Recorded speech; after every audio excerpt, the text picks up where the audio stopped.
does a fair and impartial trial look like to you? Well, what it means is each one of us, 100 senators are going to take an oath of office. Oath of a juror, not an oath of office, that we're going to act impartially on the evidence that is submitted.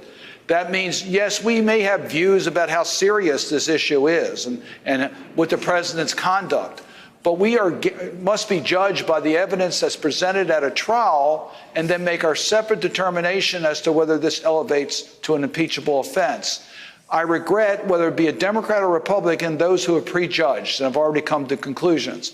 I think what Leader McConnell has done in telling the president, basically, I'll do whatever you want, is not acting as an impartial juror. Have you prejudged? Have you made a decision?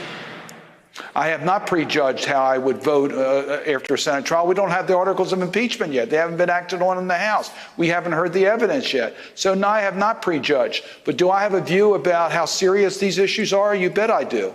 And they're very serious. Hello, YouTubers. If you're watching this, it means you've checked out our channel, so thank you. Now do me a favor, subscribe by clicking on that button down there. Click on any of the videos to watch the latest interviews and highlights from MTP Daily and MSNBC. You can get more Meet the Press content every morning in the First Read newsletter. If you're tired of content that you don't know anything about where it came from, you don't have to have that problem with us. NBC News, MSNBC, MTP, and the Meet the Press mindset right here for you on YouTube. Subscribe now.